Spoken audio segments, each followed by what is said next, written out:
If you're over 40 or you're in perimenopause and you're thinking about Ozempic or any GLP medication, I need you to hear this before you make that decision. So up to 40% of the weight that women lose on these medications is not fat, it is muscle. And for women over 40 who are in menopause or perimenopause, they're already losing muscle from hormonal changes. So that is a problem that most doctors are not talking about. And I'm not anti-medication, but I am pro-foundation. Ozempic, Mounjaro, Zepbound, these medications are the biggest story in health right now. 70% of the people using them are women, and the highest use is among women over 40 in perimenopause. That is my audience. That might be you. So I'm not going to pretend this conversation doesn't exist, but I'm going to give you the information, because what I see is happening is women are losing weight on these medications, and then they're thinking the problem is solved. But under the surface, they're losing the one thing that their body needs most during this phase of life, and that is muscle. So I'm a kinesiologist. I'm a strength and conditioning coach. I've been coaching women in person for over 15 years. Our studios here in Vancouver have done tens of thousands of sessions. I'm in perimenopause myself. I'm raising 5 kids under 12. So I get it. And I have strong feelings about this topic, but they're informed feelings. They're not emotional ones. So here's what we're going to cover. What GLP-1 medications actually do, why muscle loss during treatment is a serious concern for women in perimenopause and women over 40, why the foundation matters more than medication, and how to think about this decision clearly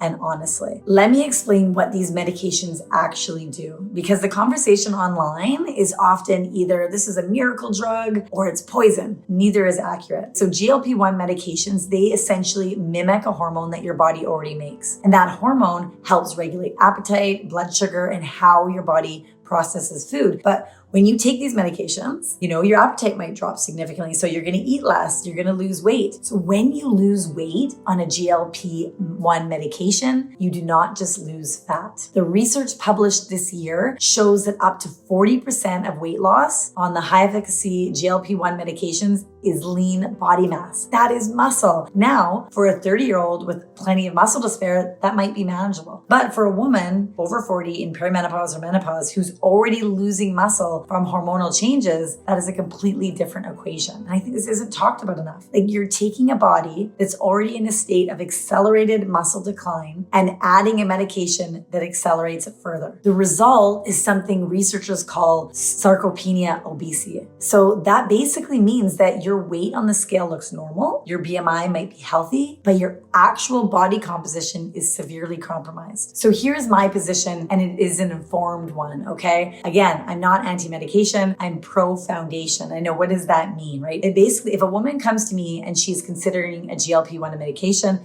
the first question I ask is not, should you take it? The first question is, do you have the foundations in place to protect your body while you're on it? Here's what the research says, right? And it's making it very clear. GLP-1 medications work better and are safer when the foundations are in place. That means progressive strength training to protect and build muscle while you're losing weight. That means adequate protein, at least, 1 gram per pound of body weight. That means like giving the body raw material to preserve lean muscle mass. That means sleep and recovery are being treated as non-negotiables, because without these, the medication does what it does. You lose weight, but you lose muscle with it. And I think a lot of women want to choose kind of the medication first, and then they realize how important the foundations are when they're not overly happy with what maybe they look like or how they feel. And again, there's another piece of this conversation I think is really important, and is what happens when you stop the medication, because most people don't stay on GLP-1s forever. And the research shows that when people stop, the weight tends to come back. But here's the critical part. The weight that comes back is predominantly fat. So that muscle that you lost, which is so hard to build, does not just automatically return. So the foundation, the strength, the protein, the metabolic base is what prevents this. So if you build the muscle before or during the medication and you maintain the habits that support it, you have something to land on when you stop. So without the foundation, you have nothing to land on. So that is what is not talked about enough. This is not a video about telling you what to do. Like, I'm not a doctor.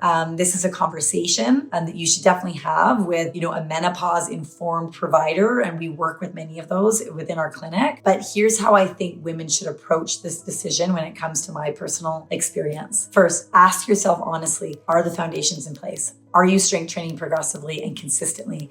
Are you eating and fueling your body with enough protein and fiber? Are you sleeping well? Are you giving your body the basics that it needs? Because if the answer is no, then start there, because you may be surprised how much your body changed when the foundation is solid. I see it every single week. But if the answer is yes, the foundation is locked in and you're still struggling, then a GLP-1 medication may be a legitimate conversation to have with your doctor. But go into that conversation informed. Know that muscle loss is a real risk. Know that strength training and protein are non-negotiables alongside it. And know that if you stop the medication, the foundation is what actually keeps you from sliding backward. If you're already on a GLP-1, this video is not telling you to stop. It's telling you to build the foundation underneath it. If you're not, get on it right away. Because the longer that you're on it without strength training properly, with progression and overload, without proper protein, without fueling your body, the more muscle you're losing that you're going to need later. Okay, so whether you take a GLP-1 medication or you do not, the foundation is the same. Strength, protein, recovery, progressive training that builds capacity over time. That is what protects you with or without medication. And if you want to know where your foundation starts right now, there's two ways to find out. So if you're in Vancouver, you can have an in-studio She's Prime assessment. That's in our studio here at Prime Health and Performance. This is where we start. We evaluate your strength, your movement, your symptoms right now, your recovery patterns, and we build a progressive program with that picture in mind. We also have optional clinical support after the foundations are in place. If you're anywhere else, we have a 16-week She's Prime digital foundation program that builds the base step by step, progressive strength training, protein targets, fueling for this stage of life, clear progression rules built specifically for women over 40 in perimenopause and menopause and post. Okay, so both are linked below. Remember, I'm not here to tell you what to take or what not to take, but I am here to make sure that whatever you decide, your body has the foundation to support it. Because medication can change the number on the scale, absolutely, but muscle changes how you live and how you move at 60 or 70 or 80. And that is vital. So remember, muscle is the menopause advantage. I'm Sheila Townsend, and stay prime.